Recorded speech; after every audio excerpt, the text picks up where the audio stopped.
Bueno, hoy tenemos pases o contrataciones que no cumplieron con la expectativa. ¿Empezamos?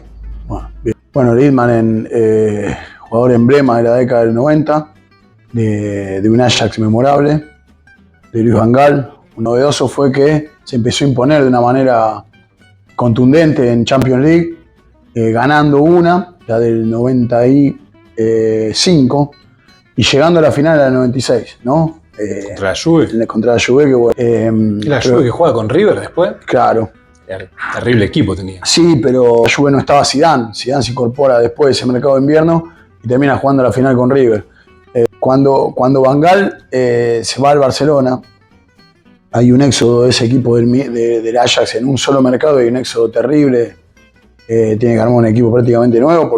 Van Gaal se llevó a un par de jugadores, los hermanos de Boer, que los llevó enseguida, los contrató enseguida. Y después había dos futbolistas que se habían ido al Milan, sido Reisiger, lateral por derecha, y Patrick Kluivert, que no habían tenido buen suceso en el Milan. Y bueno, se llevó a la joya, ¿no? Que casualmente fue el último en emigrar, o sea, era la figura destacada de ese gran equipo, pero fue el último en irse.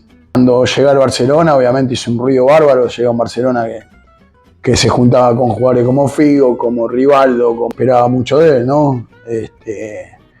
Y bueno, lamentablemente coincidió ese pase con una curva descendente en la trayectoria de Liedmanen, porque a partir de ahí nunca volvió a repetir rendimientos como los que tuvo en el Ajax. Y bueno, nada, tuvo muy poco tiempo en ese Barcelona. De hecho, el mismo entrenador que lo lleva y que prácticamente lo había descubierto, porque él llega al Ajax de Finlandia para reemplazar a Dennis Bergkamp, que se había ido al Inter en el año 93, 94, por ahí. Y el que lo impulsa la carrera de Liedmanen es Van Gaal. Y bueno, fue el mismo el que lo negocia por no rendir en el Barcelona, ¿no? Él se termina yendo al Liverpool primero, donde no tuvo tampoco buenos desempeños.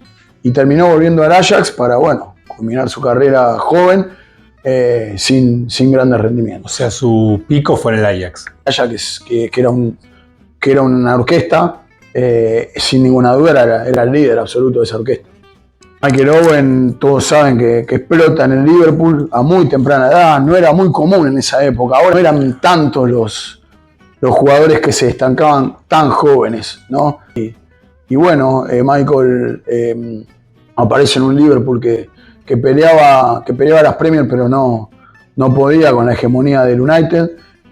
Coincide con la irrupción del Arsenal de Wenger, en el que no lo dejaban competir por el título al Liverpool. Y bueno, después del Mundial 98, que tiene un gran Mundial, un gol incluido Argentina, un golazo, un delantero que rompe por ahí el molde de los típicos delanteros ingleses, que eran o 9 de área, como Shearer, o eran muy buenos mediapuntas, ¿no? En esa época. Pero no habían delanteros desequilibrantes, peticitos, que puedan encarar, sacarse un tipo encima y que a la vez sean goleadores. Entonces la aparición de Owen fue muy notoria. El Real Madrid enseguida se fija en él, bueno, lo contrata a una cifra millonaria. Y bueno, sigue con la etapa de los Galácticos de Florentino Pérez, en el que primero fue Figo, después fue Zidane, después fue Beckham, después fue Ronaldo y después fue Owen. Y bueno, sí participó en algunas ligas, un equipo que no pudo hacerse fuerte en Champions.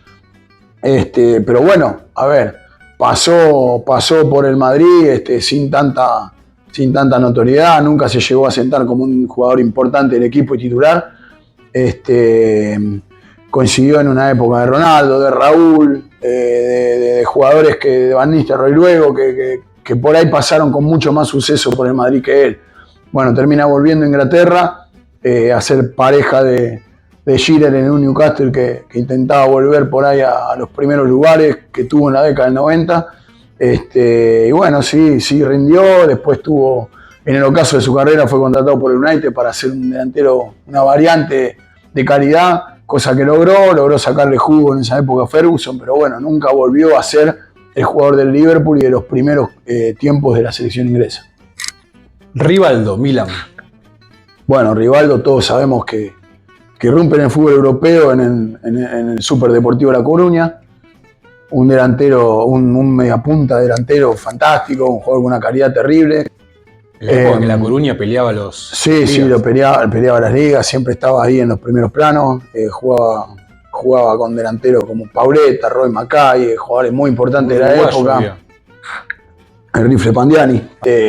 Yalminia, tenía jugadores muy importantes en esa época que bueno, hacía de que La Coruña sea un equipo importante en la Liga Española. Curiosamente, cuando Rivaldo es contratado por el Barça, La Coruña logra el campeonato, ¿no? Que no pudo lograr con él, en un equipo integrado en argentinos como el Turu Flores y bueno, en Scaloni también, el técnico de la selección. Rivaldo pasa al Barça, tiene una campaña formidable en un Barça que logra ganar algunas ligas, pero que no se puede imponer en Champions nunca, de la mano de él como líder absoluto de ese equipo, ¿no? Más después de la ida de Figo al Real Madrid, queda como líder absoluto del equipo. Es contratado por el Milan en un mercado en el que también incluyó a Redondo, ¿no? Que se iba del Real Madrid por la puerta grande luego de ganar la Champions del año 2000. Bueno, se da de que los dos llegan, Redondo queda absolutamente fuera por una seguilla de lesiones y bueno, Rivaldo arranca jugando, alterna buenas y malas, pero bueno, nunca pudo terminar de ser el jugador que fue en el Barcelona, ¿no? Ni por asomo. El Milan no termina tampoco consiguiendo cosas importantes en su estadía. Una cuestión bastante curiosa en la campaña de un jugadorazo como Rivaldo, un jugador tan notable que bueno, se va de La Coruña y La Coruña logra ser campeón, se va del Barcelona en la época que coincide con la llegada de Rijkaard, posteriormente de Guardiola, en la que empieza a ganar todo, y bueno, y se va del Milan y aparece Ancelotti con toda su cuadrilla y empieza a ganar Champions, y empiezan a ganar todo nuevamente. Tiene una actuación destacada en Olympiacos de Grecia, donde pasa segunda fase de Champions y creo que queda eliminado octavo, cuarto de final. Pero bueno, nunca vuelve a ser el jugador que fue antes, tanto en el fútbol brasileño, en equipos como Palmeiras, en su momento y Cruzeiro, y bueno, lo que fue también en La Coruña y en el Barcelona. Fabio Cannavaro, Madrid.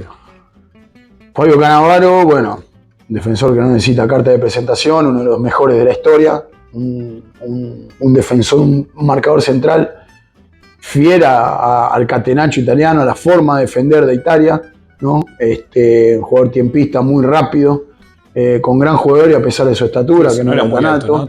Para nada, pero bueno, supo imponerse en los equipos italianos, primero en el Napoli, luego pasó a la Juventus. ¿Salió del Napoli? Sí, salió del Napoli, después pasa al Parma, ese Parma de los años 90, que donde gana Copa UEFA, gana algunas cosas importantes, pasa a la Juventus, donde se destacó mucho, también tuvo un paso por el Inter, y bueno, cuando gana el Mundial de Italia, cuando gana el Mundial con Italia, en el 2006 en Alemania, gana el Balón de Oro, caso insólito para el fútbol mundial. Bueno, tiene un pase millonario a un Real Madrid de Galácticos, estaba plagado de figuras, pero nunca se pudo consolidar, si no recuerdo mal, a Carlos Queiroz, el entrenador, y nunca se pudo asentar, nunca pudo destacarse. Un equipo que, a diferencia de todos los equipos que él había integrado, tanto en el fútbol italiano como en la selección, era un equipo que atacaba con muchísima gente y defendía con muy poca gente. No pudo lograr que ese Real Madrid le conviertan muchos goles, y bueno, al cabo creo que una temporada, si no me equivoco, vuelve al fútbol italiano para terminar su carrera sin tanta notoriedad como antes de este pase millonario al Real Madrid. Puma Anelka, Madrid. Bueno, el Puma fue también, rompió el mercado. En el momento que se concreta la transferencia, el Puma es el jugador más caro de la historia del fútbol. Anelka, parecido al caso de Owen, irrumpe en el Paris Saint-Germain con 17, 18 años. Enseguida, Arsène Wenger, técnico francés, que siempre le ponía la lupa a los jugadores jóvenes franceses, caso de Thierry Henry, caso de Petit, como Wiltor, como Patrick Vieira, jugadores jóvenes del fútbol francés que bueno, los tenía muy bien vistos, sabía lo que podían dar y bueno, los llevaba al Arsenal para que terminen de consolidar todo su potencial, ¿no? Lo que él podía vislumbrar por haberlo seguido de cerca. Lo llevó muy temprano al Arsenal y al cabo de 2 temporadas de hacer desastres en ese equipo de Wenger, lo contrata en Real Madrid, que si no me equivoco tenía 20, 21 años nada más cuando lo contrata en Real Madrid.